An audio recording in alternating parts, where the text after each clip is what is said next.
surtout, la Commission accompagne les États dans le renforcement de leurs capacités. Vous avez tous entendu parler de la surveillance multilatérale qui permet aujourd'hui aux pays d'avoir une discipline budgétaire. Les États de l'UEMOA savent qu'ils ne doivent pas dépasser, par exemple, 70% de taux d'endettement, mais c'est un exercice. Il faut les accompagner. Il faut de temps en temps faire le point au Conseil des ministres ou bien au chef d'État. Tout ça pour expliquer que l'interaction entre la Commission et les États passe aussi par cet exercice. Et un pacte de convergence avait été adopté. Nous avons préféré ne pas trop contraindre les États pendant la crise sanitaire.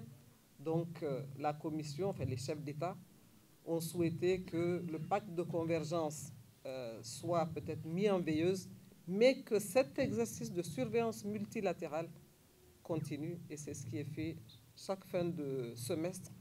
La Commission rend compte donc des avancées dans le domaine de la croissance, de l'inflation, dans le domaine aussi de, j'ai parlé tout à l'heure de quoi, de l'endettement, mais aussi de la pression fiscale. Bon, ce sont des domaines, c'est vrai, très techniques, mais c'est juste pour dire que nous sommes ensemble, comme je dis.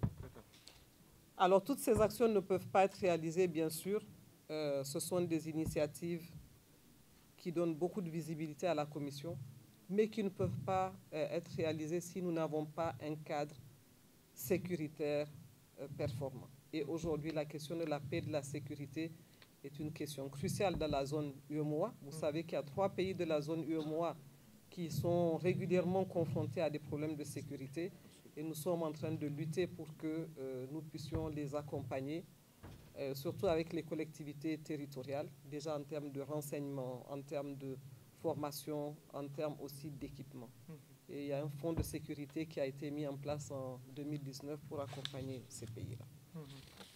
Donc, globalement, je pense que ce sont les points sur lesquels je voulais intervenir avec vous.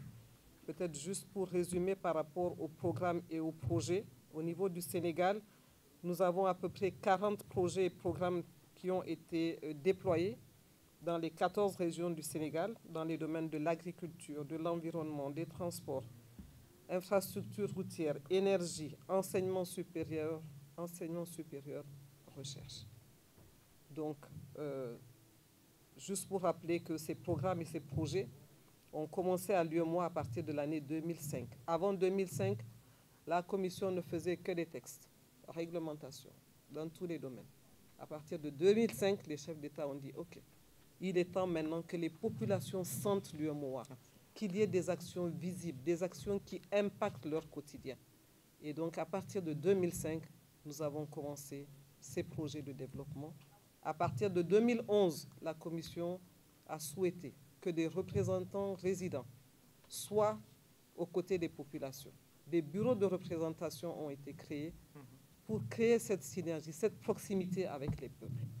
Donc c'est pour ça qu'aujourd'hui, dans tous les pays de l'UEMOA, vous avez un bureau de représentation qui est une sorte de relais des activités de la Commission de l'UEMOA.